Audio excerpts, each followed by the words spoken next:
স্থানীয় সংবাদ পড়ছি সংযুক্তা সিংহ।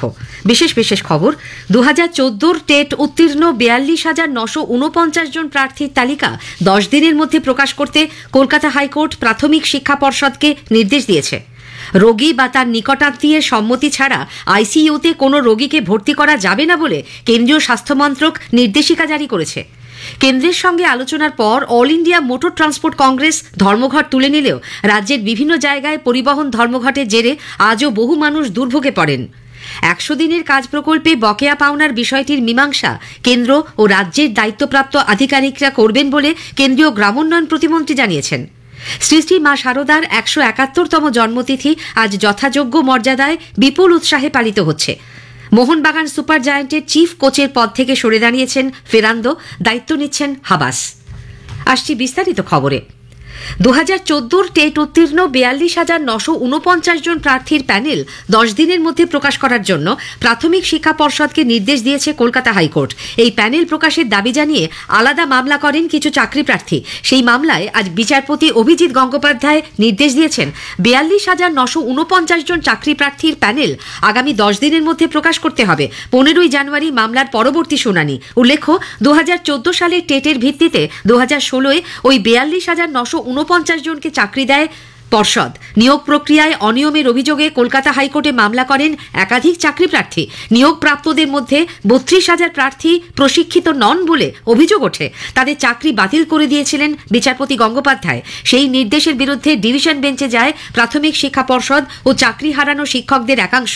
গত 19শে মে বিচারপতি সুব্রত তালুকদার ও বিচারপতি সুপ্রতিম ভট্টাচার্যের ডিভিশন বেঞ্চ একক বেঞ্চের চাকরি বাতিলের নির্দেশের ওপর অন্তর্বর্তী স্থগিতাদেশ দেন। পাশাপাশি জানান, নতুন নিয়োগ প্রক্রিয়ায় তাদের অংশ নিতে হবে, সেখানে সফল হলে তবেই চাকরি থাকবে। রোগী বা তার পরিবার পরিজনের অনুমতি ছাড়া এখন থেকে কোনো রোগীকে আইসিইউতে ভর্তি করা বা রাখা যাবে না বলে কেন্দ্রীয় সরকার জানিয়েছে। স্বাস্থ্য মন্ত্রকের জারি করা নীতি নির্দেশিকায় বলা হয়েছে, আইসিইউতে কর্মরত চিকিৎসকদের স্নাতকোত্তর ডিগ্রি থাকা বাধ্যতামূলক, না হলে আইসিইউতে ন্যূনতম 3 বছর কাজের অভিজ্ঞতা থাকতে হবে। ইন্টারনাল মেডিসিন, ফুসফুস বিশেষজ্ঞ, শল্য চিকিৎসক এবং আপৎকালীন পরিস্থিতিতে বিশেষজ্ঞ চিকিৎসককে আইসিইউতে রাখতে হবে। বিভিন্ন ক্ষেত্রে 24 জন বিশেষজ্ঞ চিকিৎসককে নিয়ে গঠিত দল এই নির্দেশিকা তৈরি করেছে বলে স্বাস্থ্য মন্ত্রকের তরফে জানানো হয়। এর মধ্যে ছিলেন পশ্চিমবঙ্গের 2 জন বিশেষজ্ঞ চিকিৎসক। একমাত্র কোনো অঙ্গ বিকল হয়ে গেলে বা শারীরিক অবস্থা দ্রুত খারাপ হচ্ছে এমন আশঙ্কার ক্ষেত্রেই সংকটজনক রোগীকে আইসিইউতে দেওয়া যেতে পারে। 8 মাস ধরে বকেয়া বিল মেটানোর দাবিতে মালিকরা নিশ্চয় যান অ্যাম্বুলেন্স পরিষেবা বন্ধ করে দেওয়ায় দক্ষিণ 24 পরগনার রায়দিঘি গ্রামীণ হাসপাতালে রোগী ও প্রসূতিরা ব্যাপক সমস্যায় পড়েন। 11টি নিশ্চয় যানের পরিষেবা আজ মেলেনি। অ্যাম্বুলেন্স না পেয়ে বাড়িতেই প্রসব হয়ে যায় এক মহিলার। পরে ইঞ্জিন ভ্যানে তাকে হাসপাতালে আনতে হয়। এলাকার আশাকর্মীরাও সমস্যায় পড়েন। ধর্মঘটিদের অভিযোগ, বকেয়া পাওনা মেটানোর আর্জি নিয়ে ব্লক স্বাস্থ্য আধিকারিক ও জেলা শাসকের কাছে বারবার দরবার করেছেন তারা, কিন্তু কোনো সুরাহা হয়নি। ব্লক স্বাস্থ্য আধিকারিক সন্তু ঘোষ বিল বকেয়া থাকার কথা স্বীকার করে নিয়েছেন। অন্যদিকে সিপিআইএম এর শ্রমিক সংগঠন সিটু অনুমোদিত সংগঠনের অ্যাম্বুলেন্স চালকরা আজ উত্তর 24 পরগনার নিউ টাউনে অবস্থান বিক্ষোভে সামিল হন। রাজ্য জুড়ে 102 অ্যাম্বুলেন্স চালকরা এই ধর্মঘট করায় জেলার একটা বড় অংশে আজ সকাল থেকেই পরিষেবা বন্ধ হয়ে যায়। বেসরকারি সংস্থা জিভিকে গ্রিন হেলথ সার্ভিসেসের 102 অ্যাম্বুলেন্স চালকদের দাবি, বেতন বাড়াতে হবে, নির্দিষ্ট সময়ের চেয়ে বেশি ডিউটি করানো যাবে না, করালে অতিরিক্ত সময়ের বেতন দিতে হবে। তাদের অভিযোগ, অন্যায়ভাবে 26 জন অ্যাম্বুলেন্স চালক ও তাদের সহযোগীদের বসিয়ে দেওয়া হয়েছে। অবিলম্বে তাদের পুনর্বহালের দাবিও জানিয়েছেন তারা। ডেঙ্গু আক্রান্ত হয়ে এক কংগ্রেস নেত্রীর মৃত্যুতে বনগাঁ হাসপাতালের বিরুদ্ধে চিকিৎসায় গাফিলতির অভিযোগ উঠেছে। উত্তর 24 পরগনার বাগদার রামনগর এলাকার বাসিন্দা বছর 56 মীনাক্ষী তরফদার প্রদেশ কংগ্রেস সেবা দলের রাজ্য কমিটির সদস্য ছিলেন। সোমবার হাসপাতালে ভর্তি হন তিনি, মারা যান গতকাল। ডেথ সার্টিফিকেটে ডেঙ্গুর উল্লেখ রয়েছে। তার 6 মাসের নাতিও ডেঙ্গু আক্রান্ত, বাড়িতেই চিকিৎসা চলছে শিশুটির। গত পঞ্চায়েত নির্বাচনে মীনাক্ষী তরফদার বাগদা থেকে জেলা পরিষদ আসনে কংগ্রেসের টিকিটে দাঁড়িয়েছিলেন। পরিবারের অভিযোগ, হাসপাতালের গাফিলতির জন্য চিকিৎসার সময় পাওয়া যায়নি। লোকসভা ভোট ঘোষণার মাস দুয়েক আগে থেকেই রাজ্যের আইন শৃঙ্খলা পরিস্থিতির ওপর নজরদারি শুরু করল নির্বাচন কমিশন। রাজ্যের যে কোনো জেলায় হিংসার ঘটনা ঘটলেই কমিশনকে তার রিপোর্ট দেবার জন্য রাজ্য প্রশাসনকে নির্দেশ দেওয়া হয়েছে। পাশাপাশি প্রত্যেক সপ্তাহে আইন শৃঙ্খলা সংক্রান্ত রিপোর্ট কমিশনকে দিতে হবে।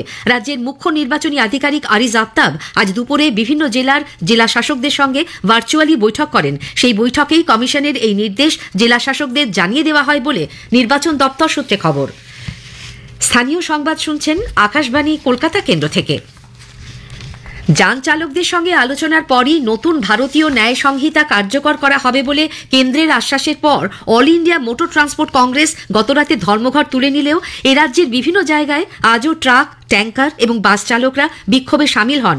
নয়া আইনের বিরুদ্ধে এই প্রতিবাদে পশ্চিম মেদিনীপুর জেলায় আজ পরিবহন ক্ষেত্রে ব্যাপক প্রভাব পড়ে। মেদিনীপুর কেন্দ্রীয় বাসস্ট্যান্ড থেকে কোনো বাস বেরোয়নি। ট্যাঙ্কার চালকরা ধর্মঘট করায় পেট্রোল পাম্পগুলিও তেল শূন্য হয়ে পড়ে। কোচবিহার শহরেও পথ দুর্ঘটনা সংক্রান্ত নতুন আইন বাতিলের দাবিতে আইএনটিটিইউসি মিছিল বের করে। অসম বাংলা সীমান্তের বক্সিরহাটে 17 নম্বর জাতীয় সড়ক অবরোধ করে বিক্ষোভ দেখান ট্রাক চালকরা। পূর্ব বর্ধমানের কালনা, কাটোয়া, ঘুষকরা, রায়না, জামালপুর, গলসি ও খণ্ডঘোষ রুটে আজ সকাল থেকে বাস চলাচল বন্ধ হয়ে গেলে বিপাকে পড়েন নিত্যযাত্রী থেকে সাধারণ মানুষ, স্কুল কলেজের পড়ুয়া সকলেই। এদিকে ধর্মঘট অমান্য করে বাস ও গাড়ি চালানোয় খালেরপুল এলাকায় সরকারি বাসের চালক সহ বেশ কয়েকজন চালককে জুতোর মালা পরিয়ে নিগ্রহ করা হয় বলে অভিযোগ। পশ্চিম বর্ধমানে কিছু ট্রাক চলাচল করলেও অনেক চালকই আজ কাজে যোগ দেননি, ফলে স্বাভাবিক হয়নি পরিবহন। অন্যদিকে কেন্দ্রের নয়া আইন বাতিলের দাবিতে বাস চলাচল বন্ধ রেখেছেন চালকরা, ফলে সমস্যায় পড়েন সাধারণ মানুষ। এদিন আইএনটিটিইউসি নেতা রাজু আলুওয়ালিয়ার নেতৃত্বে বাস চালকরা আসানসোলে মিছিল করে বিক্ষোভ দেখান। 100 দিনের কাজ প্রকল্পের বকেয়া টাকা মেটানো নিয়ে প্রধানমন্ত্রীর সঙ্গে মুখ্যমন্ত্রীর বৈঠকের পর কেন্দ্রের তরফে 2 জন নোডাল অফিসারকে দায়িত্ব দেওয়া হয়েছে। রাজ্যের 2 জন আধিকারিকের সঙ্গে কথা বলে তারা বিষয়টির মীমাংসা করবেন বলে কেন্দ্রীয় গ্রামোন্নয়ন প্রতিমন্ত্রী সাধ্বী নিরঞ্জন জ্যোতি জানিয়েছেন। মা শারদার জন্মতিথি উপলক্ষে আজ সকালে কলকাতার কালীঘাট মন্দিরে এবং দক্ষিণেশ্বরে মা ভবতারিণীর মন্দিরে পুজো দেওয়ার পর মধ্যমগ্রামে বিজেপি কর্মীদের সঙ্গে বিকশিত ভারত সংকল্প সভায় অংশ নেন তিনি। পরে সাংবাদিকদের কেন্দ্রীয় প্রতিমন্ত্রী বলেন, রাজ্যকে বঞ্চিত করা তাদের উদ্দেশ্য নয়। पीएम साहब के मिलने के बाद हमारे 2 अधिकारी नियुक्त हुए हैं, इनकी तरफ से नियुक्त हुए हैं। वो दूध का दूध, पानी का पानी होगा और जो भी यहाँ की आवश्यकता है उसको भारत सरकार पूरा करने के लिए तैयार है। लेकिन कम से कम जहाँ गड़बड़ियाँ हुई हैं उनको तो प्रदेश सरकार स्वीकार करे, उनके ऊपर कार्रवाई तो करे, क्योंकि हमारा पैसा रोकने का औचित्य नहीं है। यदि रोकना होता तो फिर हम प्रधानमंत्री सड़क योजना का न देते, स्वयं सहायता समूह का पैसा न देते, किसान सम्मान निधि का पैसा न देते, इससे प्रदेश में मुफ्त में राशन दे रहे हैं वो न देते। हमें जनता के प्रति कोई विद्वेष नहीं है। নতুন দিল্লির কৃষি ভবনে তার সঙ্গে দেখা করতে যাওয়া নিয়ে তৃণমূল কংগ্রেসের দাবি তিনি খারিজ করে দেন। সাধ্বী বলেন, তৃণমূল কংগ্রেস সাংসদ মন্ত্রীরা তার সঙ্গে কথা বলতে চাননি। मिलना ही नहीं था उनको। मैं 2.5 घंटा बैठी रही और मेरे को झूठ बोला कि पीछे से गेट के निकल गई। मैं 4 नंबर से ही जाती हूँ, 4 नंबर से आती हूँ। उस दिन भी 4 नंबर से ही निकली थी। কেন্দ্রীয় প্রতিমন্ত্রীর এই বক্তব্যের সমালোচনা করে রাজ্যের মন্ত্রী বীরবাহা হাঁসদার দাবি, নিরঞ্জন জ্যোতি ঠিক বলছেন না।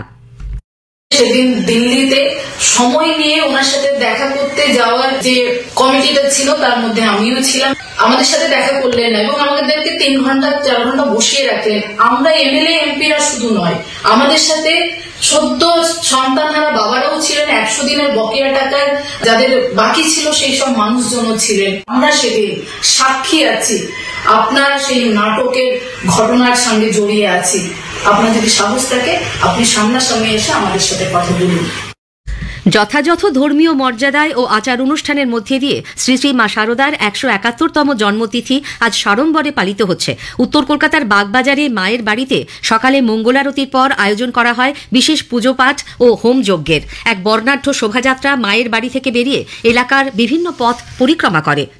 গড়িয়ার একটি ফ্ল্যাট থেকে বাবা, মা ও ছেলের ঝুলন্ত দেহ উদ্ধারের ঘটনায় রহস্য দানা বেঁধেছে। শনিবারের পর পরিবারের কাউকেই দেখা যায়নি। পচা গন্ধ পেয়ে প্রতিবেশীরা আজ সকালে পুলিশে খবর দিলে দরজা ভেঙে তাদের দেহ উদ্ধার করে পুলিশ। 75 বছরের স্বপন মৈত্র, তার স্ত্রী 68 বছরের অপর্ণা এবং তাদের ছেলে 39 বছরের সুমন রাজকে ফ্ল্যাটের 3টি আলাদা জায়গায় ঝুলতে দেখা যায়। প্রাথমিকভাবে এটি আত্মহত্যার ঘটনা বলে পুলিশের অনুমান। সুমনের একটি ফেসবুক লাইভের খোঁজ মিলেছে, যাতে ক্ষোভ, অভিমান, হতাশার নানা নানা স্বগতোক্তি থেকে তার মানসিক অবস্থা বোঝার চেষ্টা করছে পুলিশ। মোহনবাগান সুপার জায়ান্টের চিফ কোচ বদল হলো, সরে দাঁড়ালেন হুয়ান ফেরান্দো, তার জায়গায় সবুজ মেরুনের দায়িত্ব নিচ্ছেন আন্তোনিও লোপেজ হাবাস। কলকাতা সহ দক্ষিণবঙ্গে শীতের আমেজ ফিরে আসায় খুশি আমজনতা। কলকাতায় আজ সর্বনিম্ন তাপমাত্রা 14 ডিগ্রি সেলসিয়াস। স্থানীয় সংবাদ শেষ হলো।